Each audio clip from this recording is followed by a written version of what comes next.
I'm not happy. I'm not happy. You probably expected this when you saw the news that Leonard Fournette signed with the Tampa Bay Buccaneers. Did it on his Twitter last night, posted a picture of him in a Bucs uniform with flaming pirate ships behind him. All he did was put like a little hand emoji with a pen and hashtag Go Bucs. I'm super ticked about this.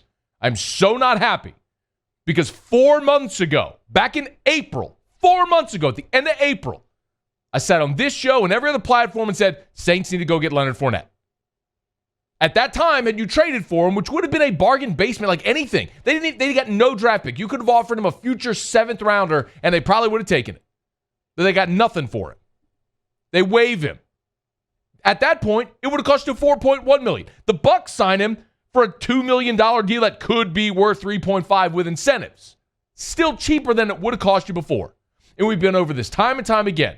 The New Orleans Saints are a better football team when they can run the football. Mark Ingram, Alvin Kamara, that 1-2 punch proved it. Go back to the Super Bowl team where you had Reggie Bush, who was so flashy and dynamic. You had Pierre Thomas, who was brilliant in the screen game but could run between the tackles. And then you have Mike Bell, who was the closer, who wore down teams late in games when the Saints had leads.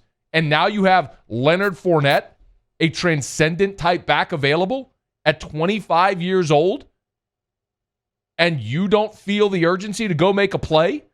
I'm ticked about it. I'm super ticked about this right now.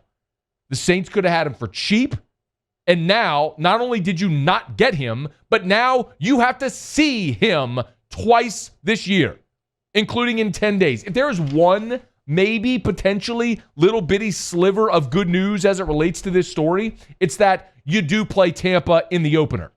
You play Tampa in the opener, so maybe, just maybe, you can look at this and say, well, how much will Fournette really be able to impact the game in 10 days, week 1, in the Dome? That's a legit question. And maybe that's the good news. Now, you play him at the end of the season, so that stinks. But maybe playing him in 10 days, he won't be able to impact that game as much in the Dome as he would have otherwise. But I am still just really, as I'm sure many of you are as well, sick about this. It's something that, because like we talked about yesterday, my whole feeling right now for New Orleans, I don't care about 2021. I don't care about 2022. I don't care about the future salary cap. I do not care who's the quarterback next year or beyond. All I know is you probably got one more year of Drew Brees. And you got to win a Super Bowl. And you got to be all in to win a Super Bowl. Like Tampa right now appears to be all in to win a Super Bowl any way they can make themselves better. Yes, I think the Saints are still a better football team than Tampa. And I can run through a lot of different reasons why. I know they got Tom Brady. Congrats on him. Tom Brady's 43 years old. He's not what he was. He had the same quarterback rating a year ago as Jameis Winston did. And you could say, well, who was he throwing to? Who was Tom Brady throwing to his whole career? Julian Edelman? Troy Brown? What are we talking about here, man? The one time he actually had a legit wide receiver was in 2007 with Randy Moss, and Moss had a record year. Brady wasn't it last year. And I don't know that he's going to be it this year, but he certainly has a lot around him now.